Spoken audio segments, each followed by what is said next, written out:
Hello everyone, welcome to my channel. आज की video में हम लोग देखने वाले स्टैटिस्टिक्स मतलब चैप्टर नंबर 13। ये नई बुक है, उसके हिसाब से अगर आपके पास ओल्ड बुक होगी तो आप लोगों को चैप्टर 14 होगा, है ना। सो हम लोग कंटिन्यू करते हैं। सो इसमें से एक एक्सरसाइज आप लोगों को है डिलीटेड है, मतलब 14.2 अगर आप लोग इस नए से है तो 13.2 आप लोगों को डिलीटेड है।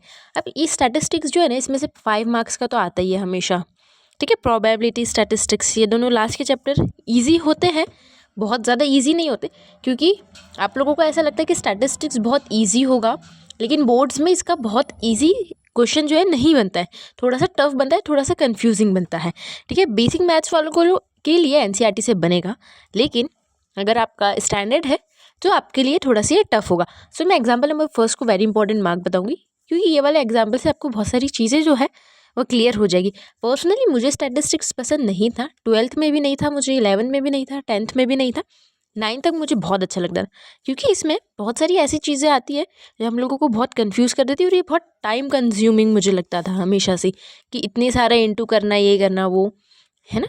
लेकिन है बहुत इंपॉर्टेंट, तो आप लोग बिल्कुल बहुत अच्छे से करेंगे।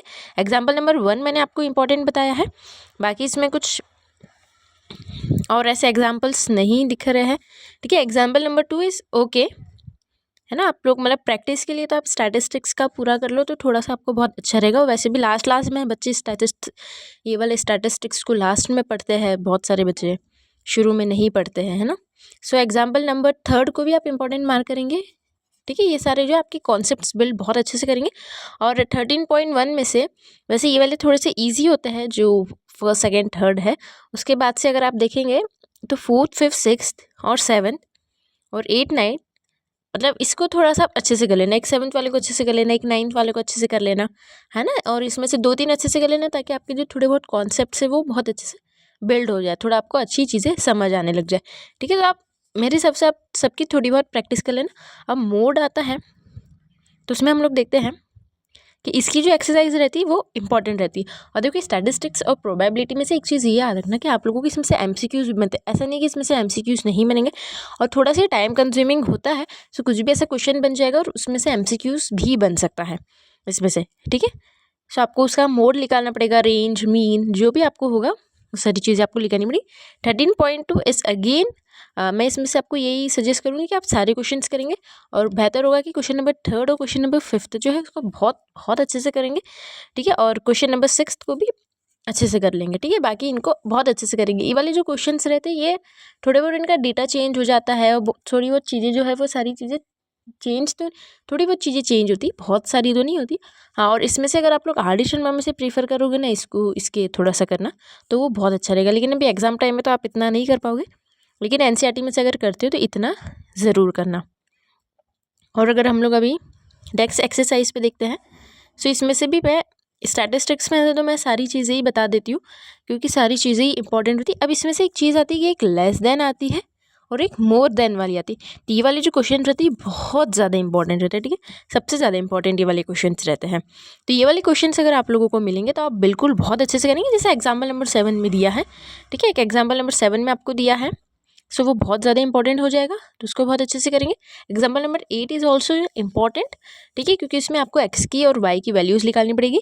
सो ये भी बहुत इंपॉर्टेंट है। एग्जाम्पल 7 और 8 का बहुत इंपॉर्टेंट मार्क करेंगे, ठीक है। और एक ये रिलेशन होता है 3 median is equals to mode plus 2 mean. So ये आपको एमसीक्यूज़ में भी आ सकता है। अगर आपको एमसीक्यूज़ में अगर कुछ ऐसा आ जाता है कि मीडियन इतना है, मोड इतना है, तो आपको मीन निकालना पड़ेगा, ठीक है। सो इसलिए आपको ये वाला जो है फॉर्मूला ये अच्छे से याद करना पड़ेगा। 13.3 इज़ वेरी इंपॉर्टेंट एक्सरसाइज। इसका क्वेश्चन नंबर आप लोग 4th और थर्ड और 4th का बहुत वेरी इंपॉर्टेंट मार्क करेंगे, ठीक है। और अगर इसके नीचे आते हैं तो मैं आपको 3 क्वेश्चन, मतलब ऐसे ये वाले 3 भी बहुत ज़्यादा इंपॉर्टेंट है, हाँ। लेकिन आप लोग इसमें से 3rd 4th 5th तो इंपॉर्टेंट मार्क कर लेना, ठीक है। वो आते रहते हैं। और 7th 8 भी ओके, ठीक है। सो इस चैप्टर में से बस मैं यही बोलना चाहूँगी कि स्टैटिस्टिक्स एक ऐसा चैप्टर है जिसका वेटेज मतलब 5 मार्क्स का तो इसका एक क्वेश्चन आता ही है, ठीक है। एक 5 का तो आएगा ही आएगा। अब मैं इसमें से ये बता देती हूँ कि आप प्रैक्टिस के लिए सारी चीज़ें कर लेंगे, क्योंकि स्टैटिस्टिक्स क्या होता है ना, स्टैटिस्टिक्स और प्रोबेबिलिटी बच्चे इसको बहुत ज़्यादा लास्ट में करते हैं। स्टैटिस्टिक्स और एक प्रोबेबिलिटी, इसको बच्चे सोचते हैं कि हम लोग लास्ट में करेंगे तो अच्छा रहेगा।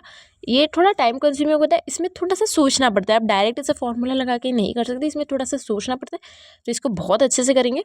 ये वाले चैप्टर को और बहुत सारे बच्चे ऐसे भी होते हैं जो पीछे से सिलेबस स्टार्ट करते हैं, मतलब वो सबसे पहले 14 चैप्टर करेंगे, या तो जिसकी बुक में 15 होगा 15 चैप्टर स्टार्ट करेंगे, ऐसा है ना। सो आप लोग, मैं प्रीफर ये करूँगी कि स्टैटिस्टिक्स और प्रोबेबिलिटी को थोड़ी इंपॉर्टेंस देना है आप लोगों को, क्योंकि ये इंपॉर्टेंट रहता है।